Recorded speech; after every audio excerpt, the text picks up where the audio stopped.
bisa kita bagikan bersama-sama di hari Sabat ini melalui senyuman, melalui tatapan, ataupun berjabat tangan satu sama lain. Lalu kita ucapkan selamat Sabat. Ya. Ini kebiasaan turun-temurun dari waktu kita masih anak-anak sampai saat ini masih tetap terus dilakukan. Ya. Selamat Sabat ya.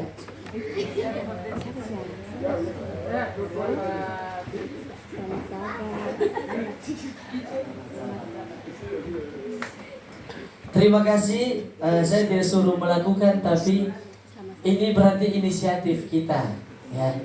Saya tidak suruh untuk jabat tangan, namun saya hanya kasih faktanya bahwa ini turun-temurun. Dari kita masih anak-anak, masih digendong-gendong orang tua sampai sekarang, hal ini masih kita lakukan. Ya. Lalu jadi pertanyaan bagi saya, kenapa kita harus melakukannya? Lalu ada sebuah ayat yang Tuhan tulis dalam kitab Yohanes, ya, bahwa di saat kita menjadi satu tubuh di dalam Kristus, sudah tidak ada lagi perbedaan satu sama lain. Oleh sebab itu kita semua yang ada di sini adalah saudara. Ya. Kita semua ini satu orang tua, satu Bapa. Ya. Bapa yang ada di sorga. Makanya karena kita ini satu Bapa, dan untuk melihat bahwa kita ini satu saudara, ya, kita semua adalah saudara, kita harus berjabat tangan dan mengucapkan salam. Ya. Itu ternyata tujuannya. Bukan hanya karena basa-basi saja. Selamat Sabat ya. Selamat Sabat. Nanti di luar sudah tidak lagi. Kok siapa siapa? Ya. Ternyata tidak. Ini tanda selamat Sabat penuh dengan senyuman bukanlah sebuah formalitas, namun sebuah identitas bagi umat-umat Tuhan bahwa tidak ada pembatas antara saya dengan yang lain. Namun tahukah saudara, satu minggu KKR satelit kita mempelajari seberapa dekat kita dengan Bapa kita, ya. Seberapa dekat kita dengan Bapa kita, yang pada akhirnya kita tahu kita akan mengakhiri pertandingan dunia ini dengan sebuah pilihan. Kita pilih aku atau dia. Ya, sesuai dalam ayat tema kita terdapat dalam Yohanes 14 ayatnya yang ke-15. Ya. Jikalau kamu mengasihi aku, kamu akan menuruti segala perintah-perintahku. Ya. Pendeta sengaja taruh kata dia dengan huruf kecil. Ya. Karena dalam penulisan rohani, ya, penulisan Alkitabiah sesuai dengan pelajar-pelajar Alkitab dalam New Testament Epistle menuliskan bahwa jika ada huruf kapital di aku dia, ya, maka itu menandakan bahwa aku adalah Bapa, aku adalah Yesus, aku adalah Allah. Menunjukkan satu oknum yang suci yang dimaksudkan oleh penulis Alkitabiah. Ya. Bayangkan kita ada di dunia ini, lalu dengan begitu banyaknya suku bahasa, budaya, apalagi warna kulit, apalagi marga dan lain sebagainya. Ya. Kita punya satu Bapa saja. Ya. Anda bisa bayangkan itu? Kita cuma punya satu Bapa saja, luar biasa. Ya. Artinya mau kemanapun saya pergi beribadah, ya, tidak ada alasan bahwa saya dengan dia ini beda. Ya. Kalau kita sudah rasa ada yang beda, ubah doa kita. Ya. Pendeta mau bilang kalau ada rasa saya kata ini beda. Ya. Bukan marga ya. Berbeda maksudnya. Saya kata ini sudah berbeda. Ya. Maka ubah doa Anda, bukan Bapa kami yang di sorga. Karena kita di saat mengucapkan Bapa kami yang di sorga, itu menunjukkan kita punya satu apa? Satu Bapa. Namun pertanyaannya, kembali ke hari pertama yang kita sudah diskusikan, kita sudah renungkan dalam hari pertama minggu KKR satelit, aku atau dia. Hari pertama berbicara mengenai siapakah Yesus itu, ya? Seberapa dekatkah Anda dengan Bapa itu? Seberapa dekatkah Anda dengan aku ini? Dalam Yohanes pasal 14. Ya. Lalu terakhir paling banyak ada yang sudah dalam kebenaran 32 tahun paling tinggi. Ya. Pendeta mau tanya, ada di antara kita sini yang lebih dari Oma berapa tahun dalam kebenaran? Dihitung dari setelah kita dibaptis. Ada yang lebih 40? Jangka masa. Kalau Bapak di sebelah sini, ada saya tidak tahu nama ini. Bapak? Oh, Bapak Silas, iya. Oh, ada hitung-hitung ya, masih hitung-hitung, ya. Kalau sudah jangka waktu sudah lama, kira-kira mungkin orang tua perkiraan paling banyak mungkin 50 tahun dalam kebenaran. Pendeta cuma mau tanya, ya, seberapa kenal dekat kita dengan Tuhan kita? Ya. Ingat, dekat dengan cuma kenal beda, ya, berbeda ya. Dekat dengan cuma kenal. Kalau kenal KKL kenal, ya. Cukup kenal saja. Tidak tahu sifatnya, tidak tahu tanggal lahirnya, makanan kesukaannya, warna favoritnya, kebiasaannya seperti apa. Kalau kita sudah tahu semua itu, berarti kita dekat dengan dia. Ya, kita tahu dia. Tapi kalau cuma kenal biasa, kita tidak tahu apa-apa. Nah, pertanyaan, seberapa dekatkah ya, kita dengan Tuhan kita? Seberapa kenalkah kita? Ya. Apakah hanya kenal biasa? Atau kita kenal secara keseluruhan? Kita sudah pelajari seperti apa Yesus itu, ya, sifatnya, kebiasaannya, bahkan statusnya. Ya. Hari pertama kita belajar tentang Yesus dari Nazaret, ya, yang dituliskan dalam kitab Injil Nehemia dan juga Yesaya, ya, bahwa Yesus yang ada anak yang akan dilahirkan di kota Bethlehem. Mereka akan namakan dia apa? Immanuel, ya, yang berarti Allah beserta kita. Dinubuatkan Yesaya bahwa dia akan menjadi juru selamat bagi seluruh umat manusia. Matius pasal 1 ayat 21, kata malaikat kepada Maria apa? Engkau akan melahirkan anak laki-laki, dan engkau akan menamai dia siapa? Yesus, karena ia akan menyelamatkan umatnya dari dosa mereka. Ya.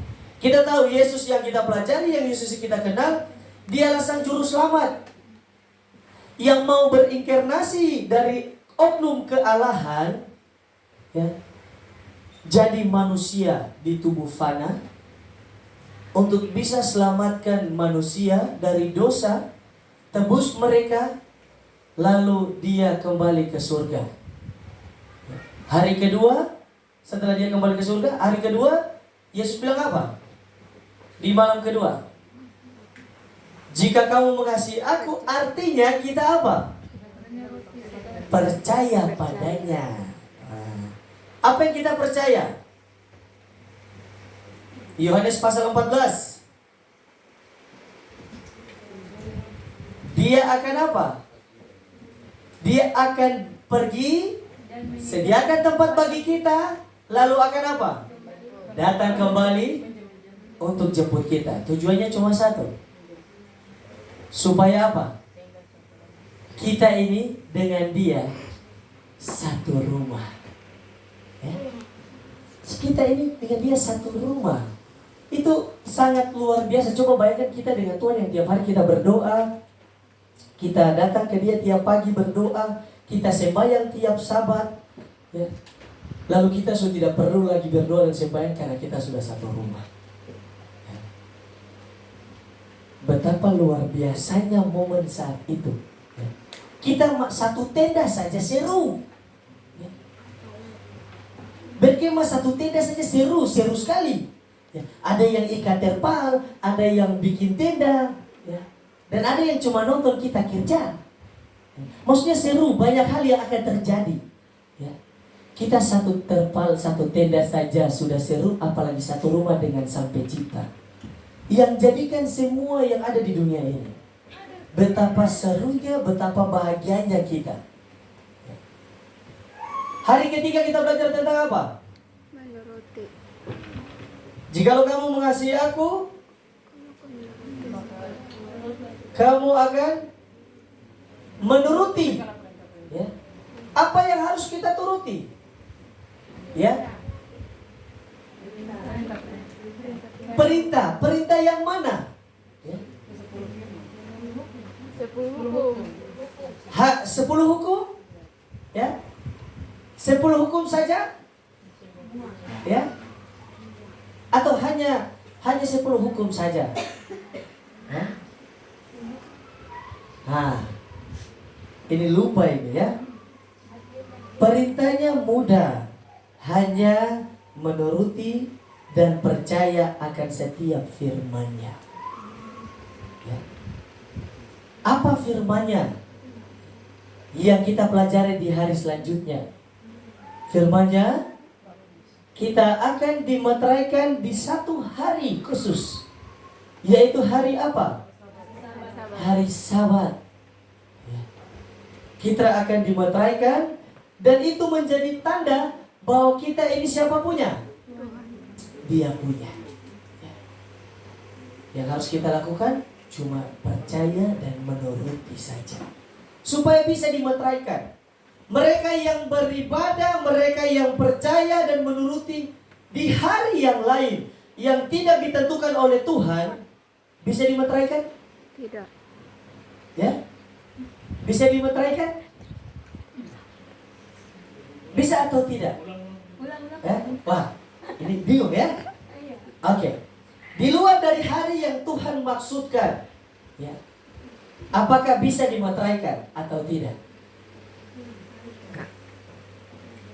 Bisa tidak kita dimeteraikan kalau kita ibadah di hari yang dia tidak tentukan? Tidak. Hari Rabu contohnya. Tidak. Kita sucikan hari Rabu, hari Kamis, hari Senin, hari-hari yang lain yang tidak tertulis di Alkitab, bahwa sesuai Ulangan pasal 5 ayat 12 dan Keluaran 20 ayat 8, dia bilang apa? Ingat dan kuduskanlah hari Sabat. Bisa? Tidak. Bisa dimeteraikan? Tidak. Bisa? Tidak. Tidak bisa. Iya, kan meteraikan Jawabannya Sabat. simpel, tidak bisa. Ya. Kapten, kenapa tidak bisa? Meterainya hari Sabat. Hah? Kenapa tidak bisa? Dulu pertanyaan ini paling sulit kami mau jawab. Ya. Kenapa tidak bisa dimeteraikan di hari lain? Buktinya kita bisa ibadah hari Rabu, kita bisa ibadah hari Minggu, kita ibadah hari Jumat malam, kita ibadah kelocil hari Selasa, hari Senin. Ya. Tapi kenapa cuma hari Sabat yang bisa jadi tanda pemeteraian sesuai Wahyu pasal 13? Ya. Karena apa? Karena hari Sabat itu dikuduskan. Ya. Buka Kejadian pasal 2. Dia berhenti, lalu apa? Memberkati dan menguduskan. Ya. Hari pertama Tuhan jadikan terang, dia tidak berhenti, memberkati dan menguduskan. Hari kedua dia jadikan cakrawala, tapi tidak tertulis dia berhenti, dia memberkati, dia menguduskan. Hari ketiga dia ciptakan apa?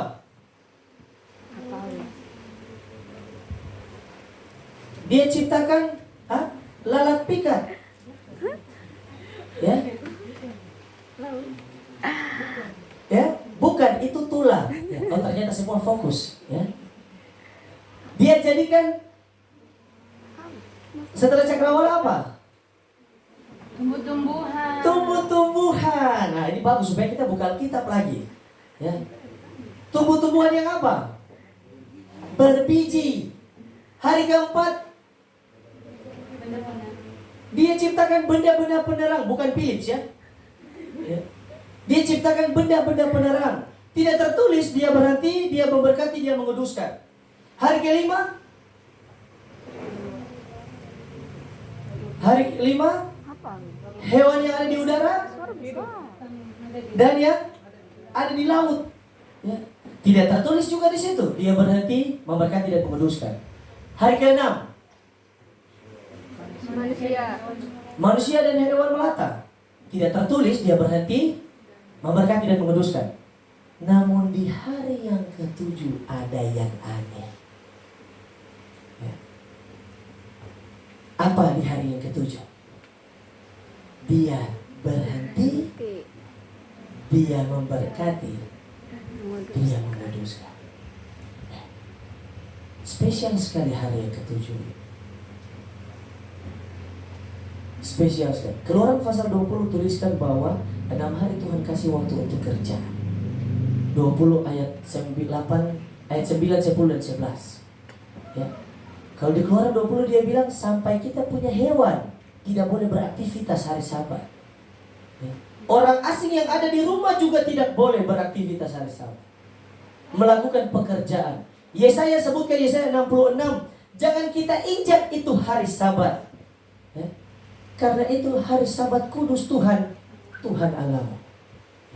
Matius sampaikan apa? Hari Sabat diadakan untuk manusia dan bukan manusia untuk hari Sabat. Artinya hari Sabat Tuhan berikan untuk kita supaya kita boleh diberkati dan dikuduskan. Itu menjadi tanda pemeteraian, di mana kalau kita mengasihi aku atau Dia Sang Yesus Kristus Juru Selamat kita, kita akan turuti perintahnya, yaitu kita berhenti, kita memberkati dan apa? Menguduskan. Pertanyaan, apakah Yesus yang kita sembah, Juru Selamat yang kita percaya juga melakukan hal yang sama? Ya. Jawabannya ya, benar. Bukan Lukas 4 ayat 16, bukan Matius pasal 5. Di 4 kitab Injil, bahkan sampai Wahyu, ya, menuliskan bahwa selama Yesus masih ada di dunia, ya, Dia beribadah pada apa? Hari Sabat. Hari ke-7 menjadi hari pemeteraian antara umat manusia dengan Tuhan. Dan malam yang kemarin, ya, tadi malam, ya, kita belajar tentang apa? Baptisan. Ya, Baptisan. Dibaptis. satu hal yang harus kita turuti. Jikalau kamu mengasihi aku, Kamu akan menuruti. kamu akan turuti segala perintahku. Apa perintahnya?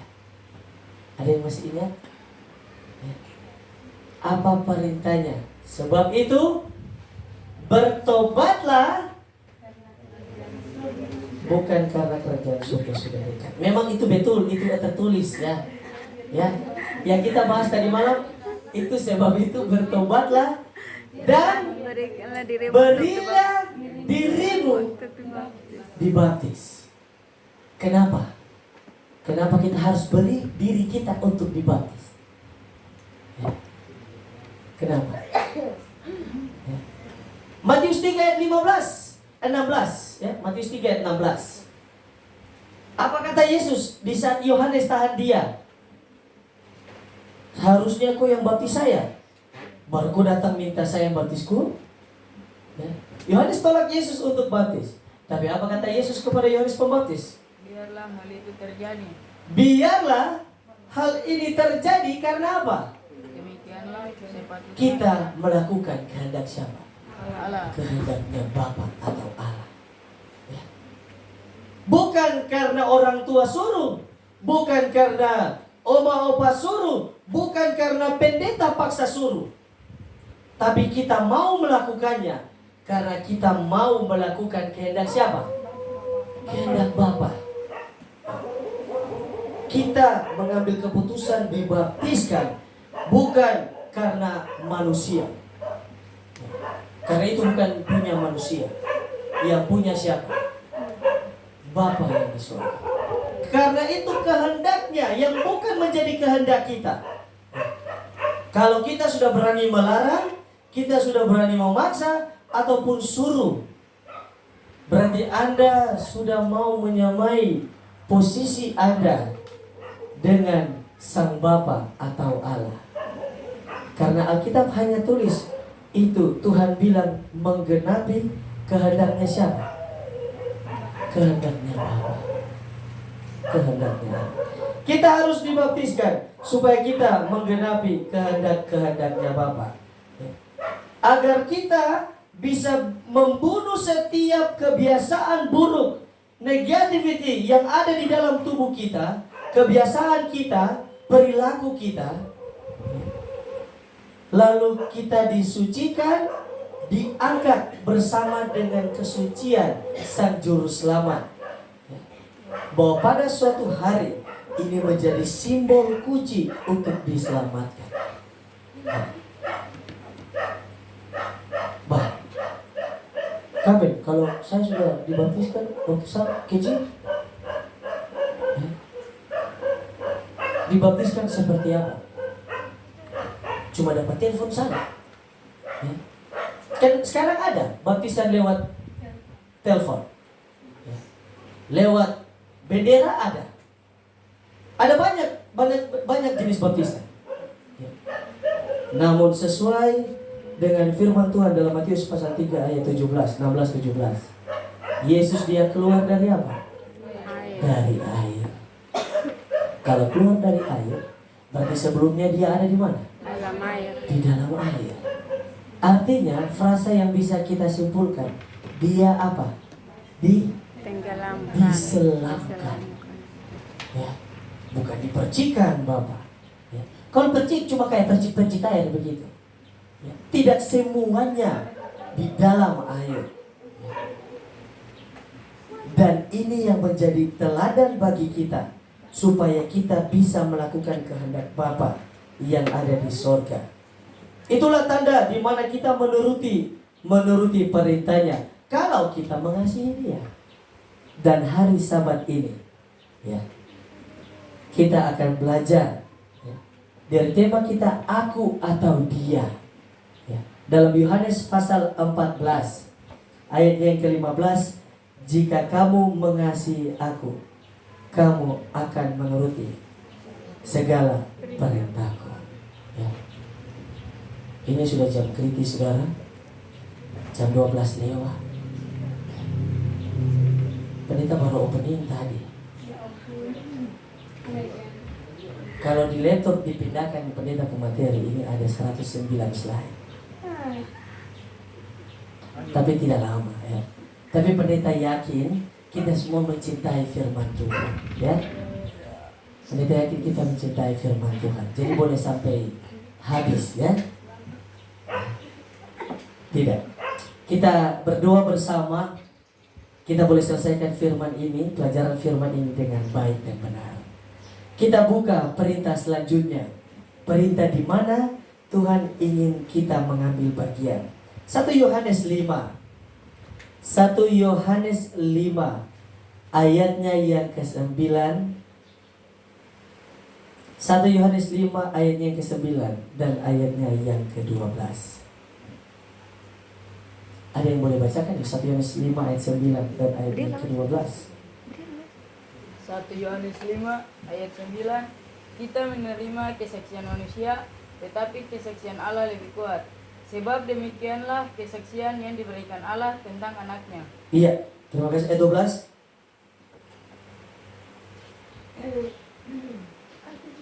Barang siapa memiliki anak, ia memiliki hidup. Barang siapa tidak memiliki anak, ia tidak memiliki hidup. Iya, ingat kita jangan salah artikan frasa Alkitabiah ini. Ya. Bahwa kalau kita belum punya anak ini, kita tidak akan memiliki hidup. Berarti setiap anak muda tidak selamat. Nah, kita belum punya anak, kasihan. Tapi anak yang dimaksudkan, ingat penulisannya setiap huruf kapital. Ya. Itu merujuk kepada oknum kealahan. Ya.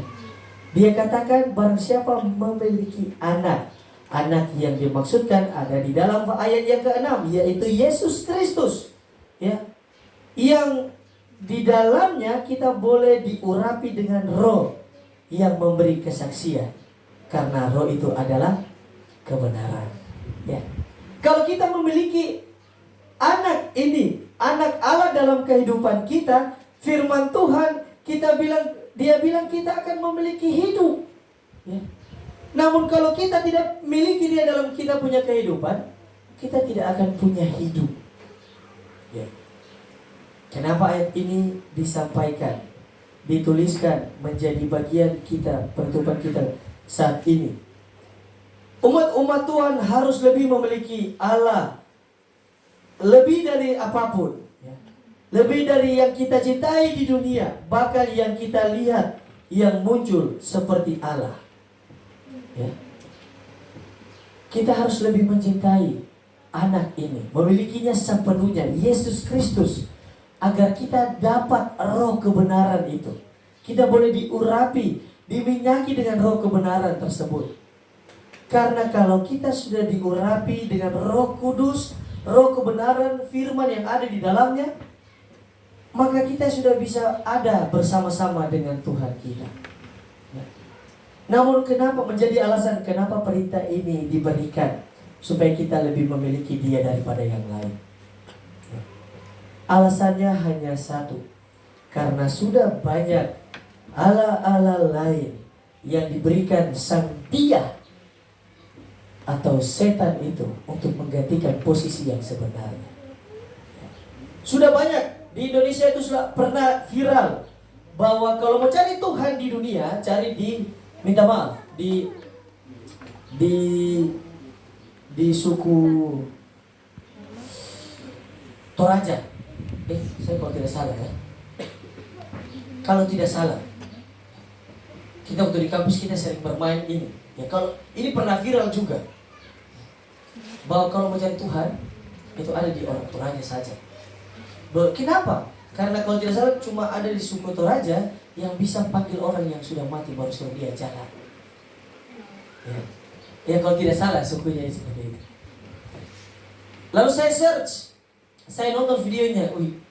Waktu kuliah memang ada, keren sekali videonya. Ya. Mereka jalan. Lalu ada juga yang mengaku dirinya Allah di bagian Amerika Serikat. Dia datang di tengah-tengah seluruh umat manusia, lalu memakai jubah seperti orang Israel, lalu datang, lalu menyembuhkan dan menghakimi orang yang ada di jalan. Pernah mungkin lihat, dia jalan, ada orang jalan, dia pegang, kamu selamat, kamu selamat. Tapi pas habis dia pegang, mereka semua langsung jatuh. Ini pernah viral juga. Banyak di sosial media menggambarkan begitu banyak kekuatan supernatural yang ada di dunia ini menggantikan kuasa kealahan dari Yesus Kristus itu. Ingat hari pertama kita bahas kenapa Yesus dari Nazaret yang kita pelajari, dia itu adalah 100% manusia dan 100% Allah. Kenapa? Salah satunya adalah karena dia tidak berdosa. Ya. Itu yang salah satunya. Yang kedua, dia bisa mengampuni dosa. Ini sudah lupa ini. Ya. Ingat, supaya kita lebih kenal siapa kita sembah. Ya. Jangan cuma karena formalitas datang ke gereja tiap Sabat, baru kita hanya duduk dengar firman lalu pulang, tidur, lupa.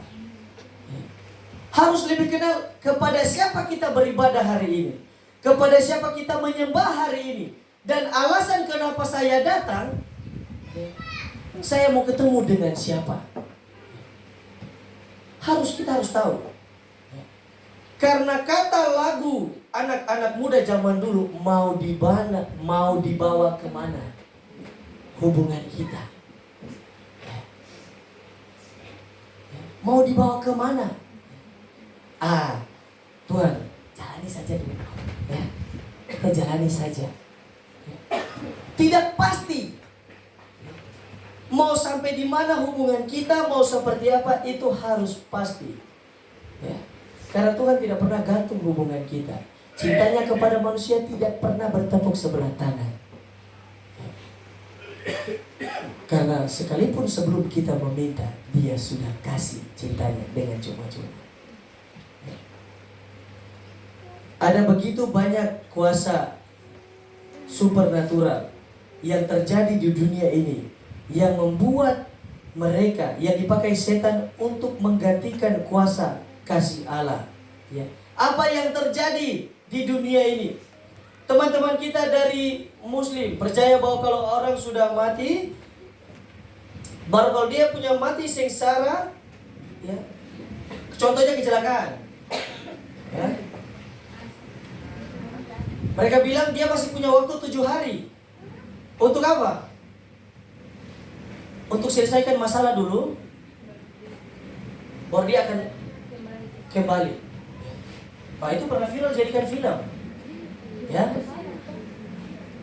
Itu teman-teman kita. Bahkan teman-teman kita dari sebelah dari Muslim percaya bahwa mereka ada 7 atau 8 sampai 9 neraka yang ada. Ya, pembagiannya. Teman-teman kita lainnya juga dari Hindu percaya bahwa kalau kita mati, kita punya itikat baik, kita akan berinkarnasi. Ya. Bisa jadi lalat, kupu-kupu, capung, apapun itu. Bisa berinkarnasi sesuai dengan kita punya sifat. Ya. Pernah mungkin nonton film India, ada seorang laki-laki yang dibunuh, baru dia berinkarnasi jadi lebah. Akhirnya lebah ini bunuh semua orang jahat yang bunuh dia. Ya. Dan itu pecah hampir 7 juta viewers filmnya. Saya bilang sungguh mati. Orang nonton barang ini percaya bahwa inkarnasi yang dilakukan, yang ditawarkan oleh setan seperti ini. Ya. Mereka percaya dalam kebiasaan. Lalu sahabat-sahabat saudara-saudara kita yang ada di Afrika, yang sangat terkenal sekali dengan kekuatan supernaturalnya, yaitu, ada yang tahu? Voodoo atau voodoo. Ya. Habis tulisannya voodoo, V-O-O-D-O. Saya bacanya voodoo. Ya.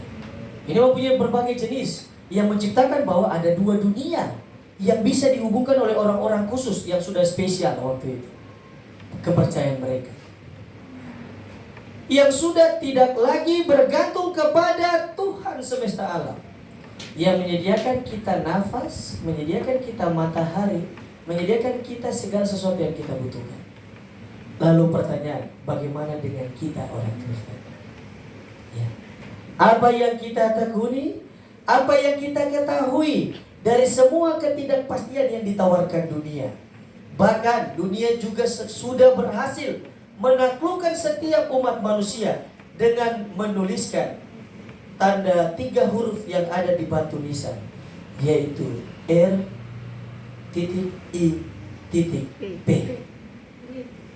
Ya. Artinya rest in peace. Ya.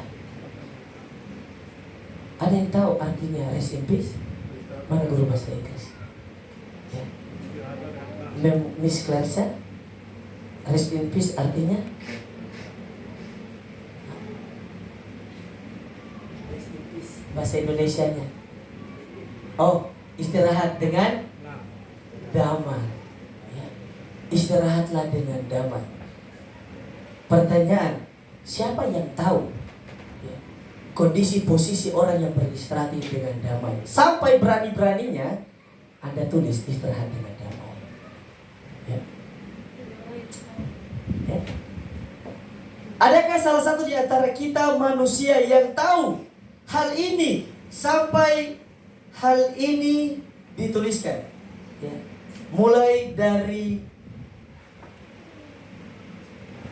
zaman Henry Ward Becker, ya.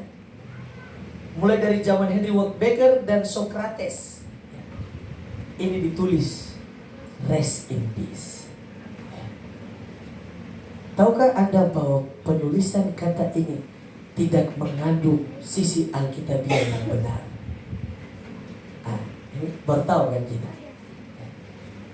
Abang Pendeta baru tulis apa? Ya.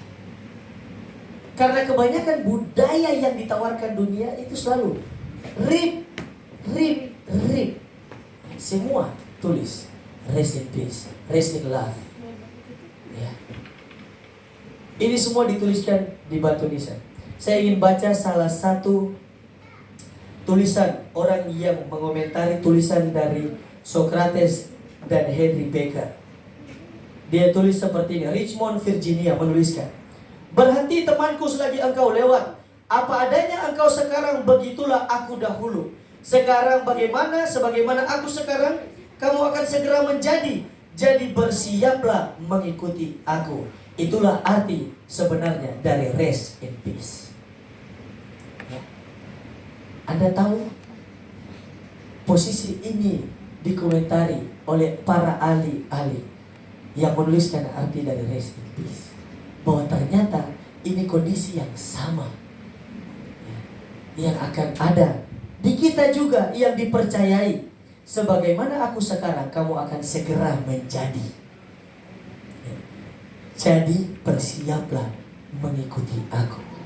Rest in peace. Itulah dia. Ya. Ternyata itu artinya dari kata rest in peace. Ya. Bahwa kita akan segera mengikuti sahabat atau siapapun yang kita taruh namanya. Socrates menuliskan, selama tinggal aku tinggalkan semua kedagingan, tapi akan hidup atau dilupakan aku tak tahu. Ya. Semua tulisan yang ada di batu nisan menggambarkan kepercayaan mereka bahwa akan ada di saat kita diistirahatkan, kita mempunyai satu kondisi yang sama. Kalau dia baik langsung masuk surga, kalau dia jahat langsung neraka. Itu yang biasa kita dengar kan? Ya. Padahal Alkitab tidak tuliskan orang mati langsung neraka atau surga. Ya. Alkitab tidak pernah menuliskan dia apakah dia mati langsung masuk surga atau tidak. Ayub 14 ayat 14. Kalau manusia mati, dapatkah ia hidup lagi? Ya. Ajaran Alkitab tentang kematian, Yesaya 26 ayat 19. Coba kita buka. Ya. Yesaya 26 ayat 19.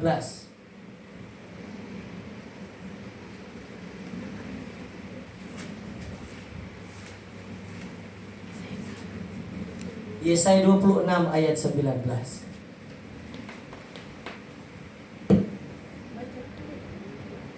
Silakan baca. Ya Tuhan, orang-orang-Mu yang mati akan hidup pula, mayat-mayat mereka akan bangkit pula. Hai orang-orang yang sudah dikuburkan di dalam tanah, bangkitlah dan bersorak-sorai, sebab embun Tuhan ialah embun terang, dan bumi akan melahirkan arwah kembang. Iya. Alkitab menuliskan bahwa di akhir nanti hanya orang-orangnya siapa? Hanya Tuhan yang sudah mati akan apa? Hidup. Mayat mereka akan apa? Bangkit. Ya. Tapi ingat kata kuncinya, hanya orang-orangnya siapa? Orang-orangnya Tuhan. Ya.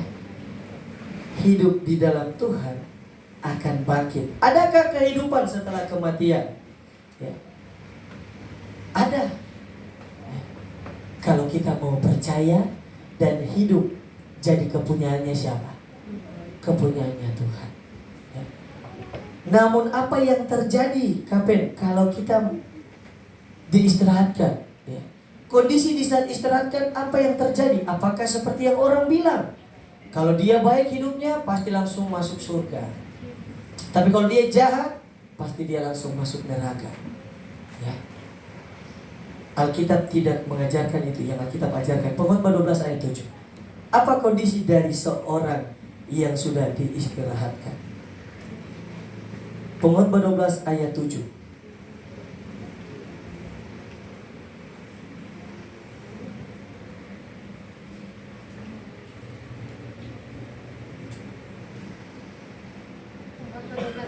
Dan debu kembali menjadi tanah seperti semula, dan roh kembali kepada Allah yang mengaruniakan.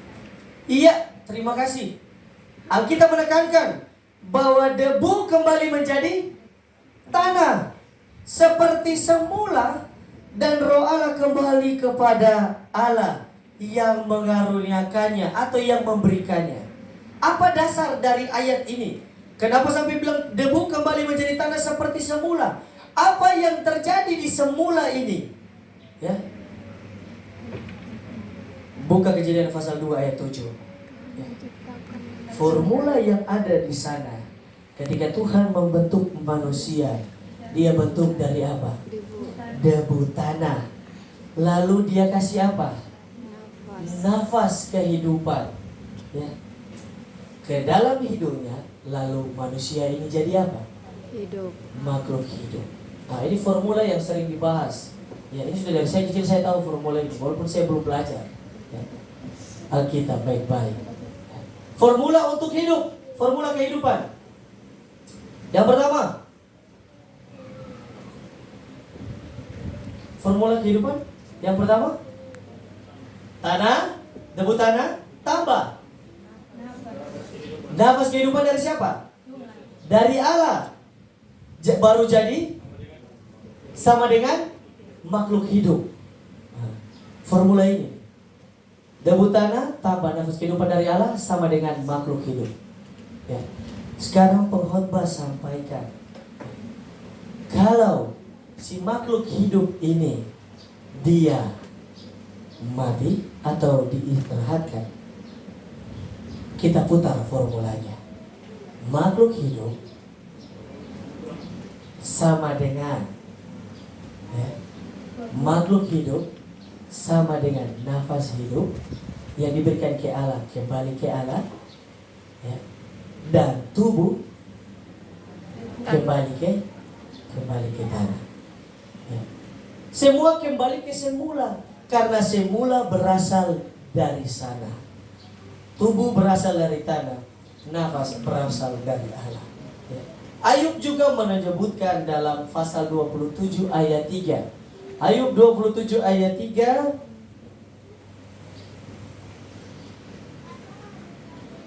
Selama nafasku masih ada padaku dan roh Allah masih di dalam lubang hidupku. Ya. Roh atau nafas yang bisa membuat tubuh itu jadi hidup. Ya. Yakobus 2 ayat 26. Dia bilang apa? Sebab seperti tubuh tanpa roh adalah apa? Mati. Ya. Tubuh tanpa roh adalah mati. Jadi debu tanpa spirit atau roh adalah sebuah jiwa yang hidup. Dan elemen ini berasal dari Allah. Jadi pertanyaan, kalau kita mati, apa yang terjadi? Sesuai dengan Alkitab yang kita percayai. Yang terjadi, kita punya tubuh akan terurai di tanah. Ya. Kalau saya pernah belajar ini, kita manusia punya kemampuan terurai di tanah menjadi minyak bumi. Ya benar, kalau tidak salah. Ini kita belajar waktu SMP kalau tidak salah. Ya. Belajar, kita akan jadi minyak terurai kita.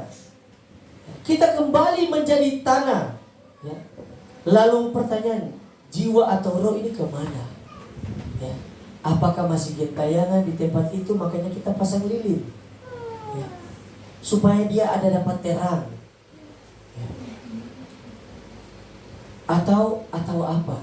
Ya, Alkitab menuliskan rohnya kembali ke siapa? Ke Allah, ke sang pemilik. Tidak kemana-mana, ya. Dia tidak akan pernah datang subuh-subuh ketuk pintu buka mau masuk. Tidak. Rohnya yang sudah kembali ke Allah tidak akan pernah datang lagi seperti wujud, seperti bayangan, atau seperti apapun itu. Ya. Tapi kapan tadi malam sakit tibisan saya datang. Ya. Dulu saya percaya juga barang ini. Ya. Apalagi bicara tentang ketindisan. Ya. Percaya sekali. Karena yang kita lihat nyata. Saudara-saudara yang kukasihi, yang Tuhan kasih kepada kita semua, ingat, Tuhan ingin kita memiliki Dia lebih dari apapun. Ya. Mereka yang ada, yang sudah diistirahatkan, ya, mereka tidak tahu apa-apa. Pengkhotbah 9 ayat 5. Ya. Coba kita buka. Ya. Orang mati tidak tahu apa-apa. Ya. Makanya saya tanya ke saya punya kakak, saya tanya kebetulan saya punya kakak perawat, saya tanya ke teman-teman yang sekolah dokter, bahkan ada yang dokter senior, tanya ini kenapa? Ya, sampai kita bisa ketedisan baru lihat orang ini yang sudah diistirahatkan lalu meninggal. Ternyata faktanya itu fakta biologis. Ya, kita ketedisan karena peredaran darah kita tidak mengalir dengan baik. Oleh sebab itu kita tidak bisa bergerak, lalu itu disebut, ada dia punya bahasa itu bisa kita tahu, yang cuma tahu namanya ketedisan. Ya. Lalu pendeta, lalu kita lihat bagaimana? Kita ada lihat ini, kita bukan cuma ketedisan tidak bergerak, kita lihat. Yang saya pelajari adalah di biologis menuliskan bahwa itu adalah sensorik rindu yang dikeluarkan dari otak. Kita punya di dalam otak ini, kita tahu mungkin bagian frontal lobe atau di depan. Ya. Tapi katakan otak menimbulkan sensorik rindu di mana orang yang kita pikirkan akan muncul. Ya. Di saat kita memikirkannya ulang. Ya. Jadi pas mereka bilang kita ketedisan, ada yang datang ke rumah, kita jaga mereka, kita bicara dengan mereka. Ya. Saudara-saudara, kita tidak memiliki anak dalam kehidupan kita. Tuhan mau kita memilikinya sepenuhnya, agar tujuannya kita memiliki hidup. Ya. Apa yang dikatakan Pengkhotbah 9 ayat 5? Pengkhotbah 9 ayat 5.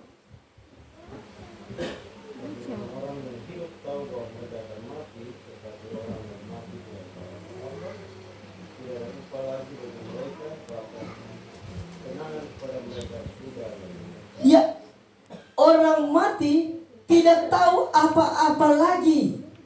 Ya, mereka sudah tidak tahu apa-apa lagi. Mereka sudah tidak punya cara untuk rencana mau kasih takut kita. Ya. Mereka sudah tidak punya kuasa lagi untuk bicara dengan kita. Ya. Ingat, Ellen G. White dalam bukunya Para Nabi dan Bapa volume 2 menuliskan, bangsa Ibrani dengan tegas dilarang melibatkan diri dengan bentuk apapun dalam hal berhubungan dengan orang yang sudah mati.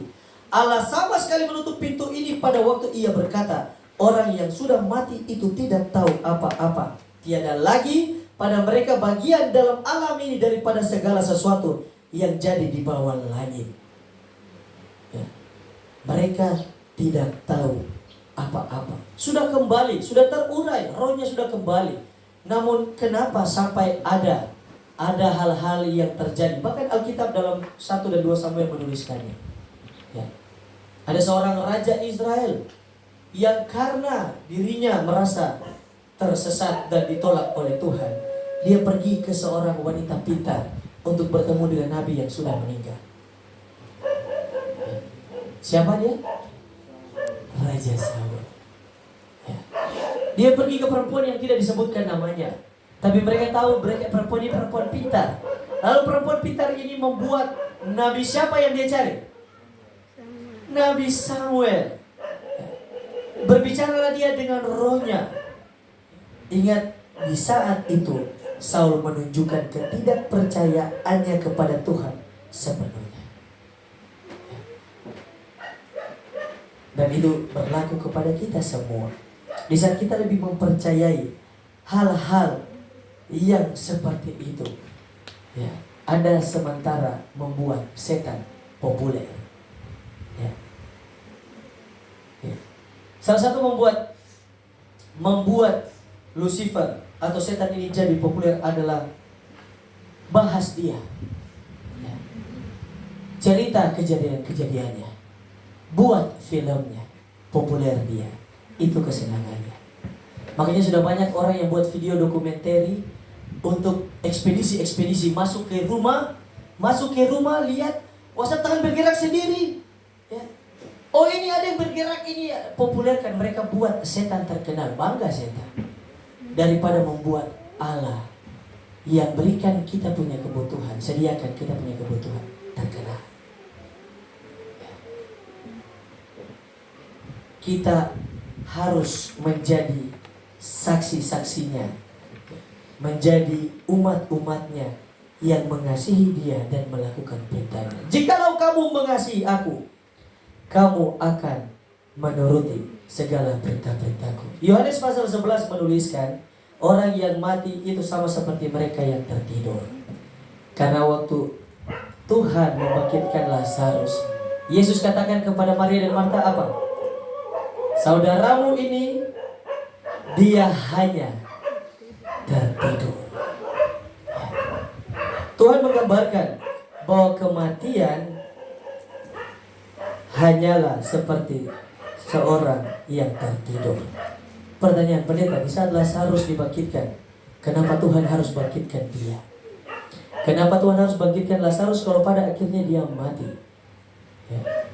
Apakah Tuhan mau main tubuh-tubuh Lazarus? Atau Tuhan mau buat apa?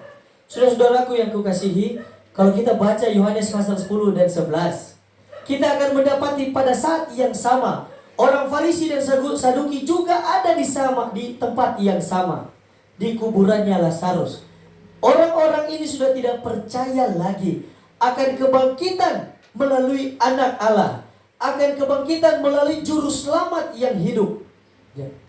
Dan karena mereka sudah tidak percaya lagi akan kebangkitan di dalam Tuhan, ya, maka Tuhan pun melakukan hal ini. Ya. Apa yang Tuhan buat dalam Yohanes pasal 11? Dia bangkitkan. Bangkitkan siapa? Ya, Yakub. Ya. Dia bangkitkan Yakub. Wah, semua sudah tergerus, ya. Dia bangkitkan Lazarus. Puji Tuhan, ya. Bukan Yakub, ya. Dia bangkitkan Lazarus. Saudara Marta dan Maria. Lalu apa kata Yesus kepada Marta dalam menjelang kebangkitan Lazarus? Hal yang paling terkenal dalam kutipannya, Yohanes pasal 11 ayat yang ke-25 dan 26. Akulah kebangkitan dan hidup. Barang siapa percaya kepadaku, ia akan hidup walaupun apa? Ia sudah mati. Dan setiap orang yang hidup dan yang percaya kepadaku tidak akan mati selama-lamanya. Percayakah engkau akan hal ini? Ya. Menjadi pertanyaan bagi kita semua di akhir perenungan kita dalam KKR Satelit. Aku atau dia? Mana yang kita mau pilih? Percaya kepada aku, yaitu Yesus Kristus Sang Juru Selamat, atau kepada dia yang bisa membutakan kita dengan setiap kemiripan dari Tuhan, ya. Sama seperti pelajaran kita hari ini, ya. Injil yang diberitakan bukan lagi Injil Kristus, tapi Injil manusia yang lain, yang bisa menipu setiap umat manusia, yang bisa mengubah tubuh kita, yang bisa mengubah situasi kita, namun waktunya hanya sementara. Berbeda dengan Tuhan kita, Sang Anak Allah ini, Filipi 3 ayat 20-21 bagian akhir, yang akan mengubah tubuh kita yang hina ini sehingga serupa dengan tubuhnya yang mulia, hanyalah Yesus Kristus, Juru Selamat. Karena kewargaan negara kita adalah surga, dan dari situ juga kita menantikan Tuhan Yesus, ya.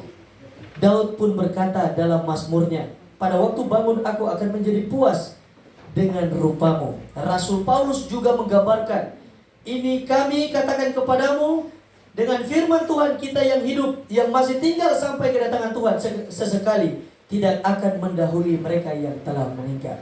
1 Tesalonika 5 ayat 1 Tesalonika 4 ayat 15 dan 17. Ada begitu banyak pemberitaan yang bisa meyakini saya dan saudara bahwa di saat kita mengalami kematian, roh kita kembali kepada Allah, tubuh kita tidak tahu apa-apa karena sudah terurai dengan bumi, ya. Namun berapa banyak di antara kita yang masih mempercayai adanya gentayangan, adanya dia datang di sini, dia datang di situ, dia kasih tanda, ya. Sampai ada yang mungkin kerasukan, dia masuk lewat temannya, dia sampaikan cerita hidupnya. Saudara-saudara, Tuhan tidak pernah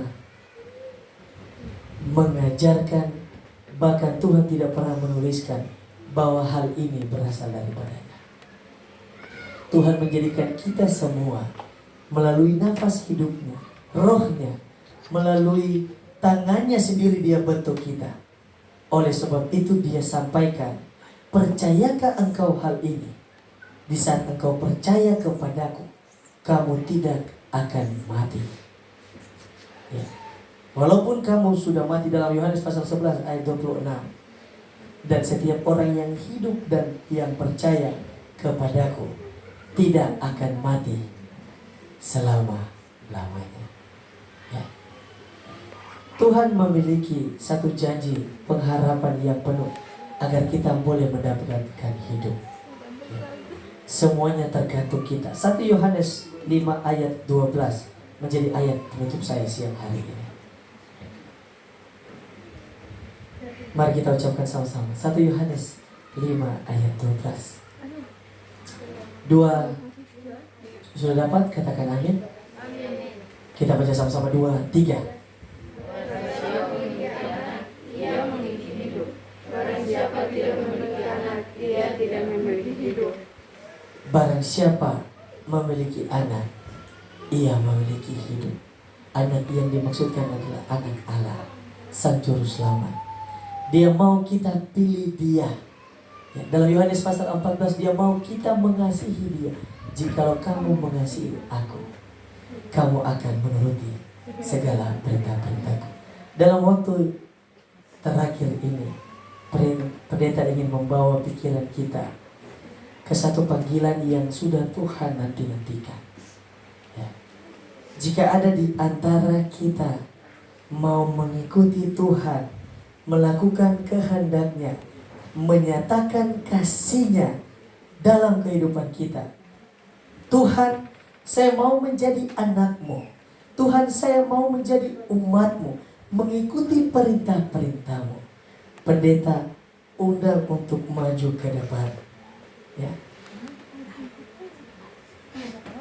1 Tesalonika 4 ayat 15 sampai 17. Demikianlah kita akan selama-lamanya bersama-sama dengan Tuhan. Sambil kita menyanyikan lagu Saya Mau Ikut Yesus. Ya.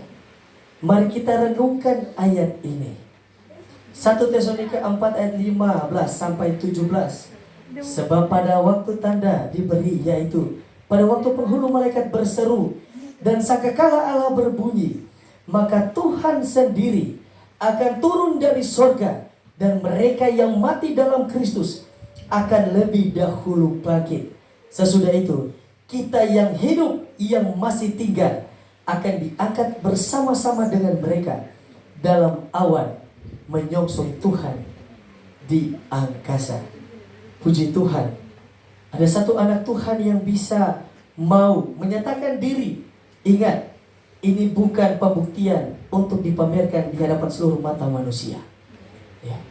Ini pembuktian di mana seorang pribadi bukan karena keterpaksaan, bukan karena tuntutan ataupun larangan, namun karena kesadaran akan diri, mau menantikan Yesus Juru Selamat pribadi dengan mengambil keputusan melakukan kehendak Bapa yang di surga. Ya. Saya mau kita semua berdiri bersama-sama. Ya.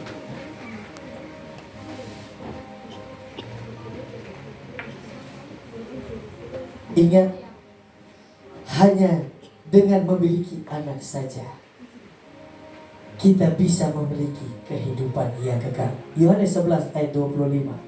Akulah kebangkitan dan hidup.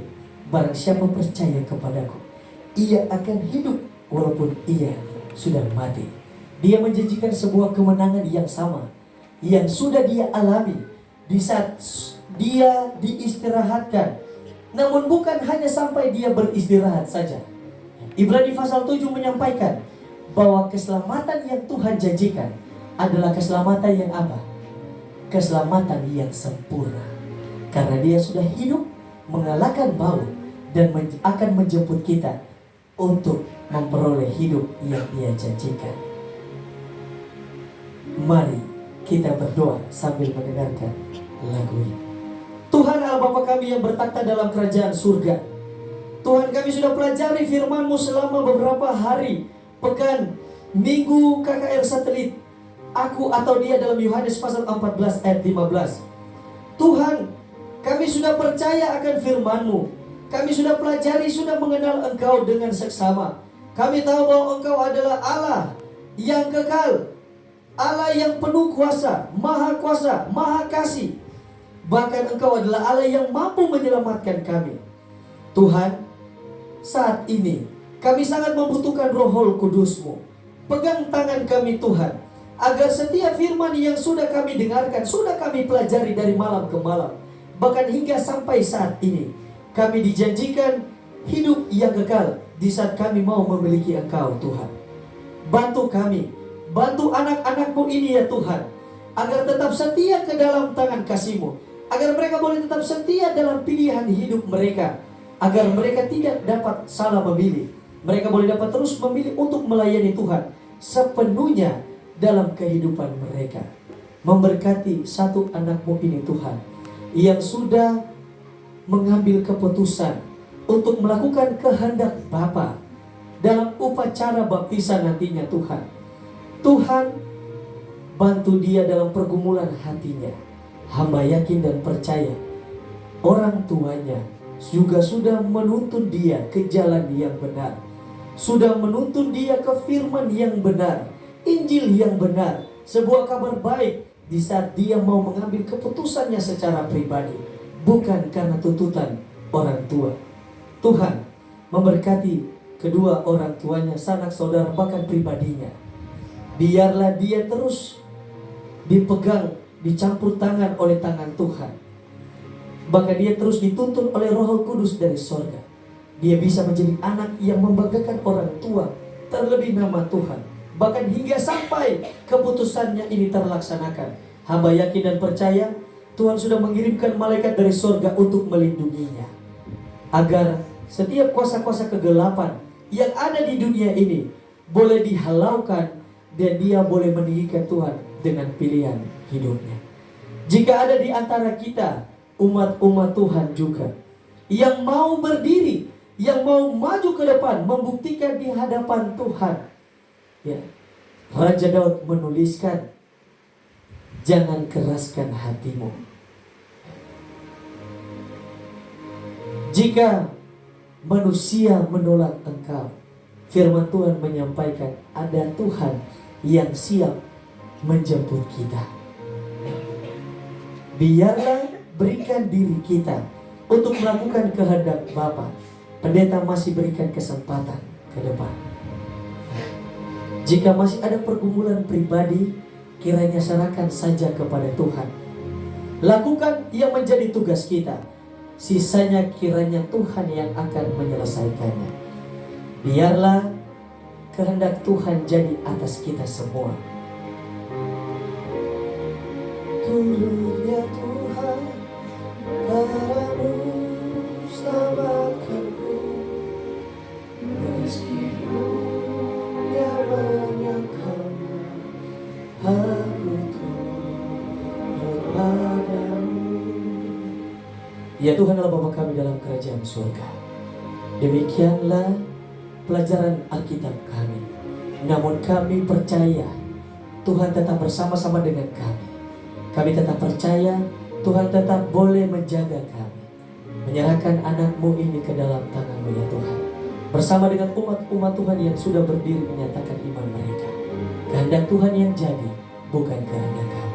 Kami tunggu jawaban doa-Mu di dalam nama Yesus, Juru Selamat kami yang hidup. Amin. Silakan duduk.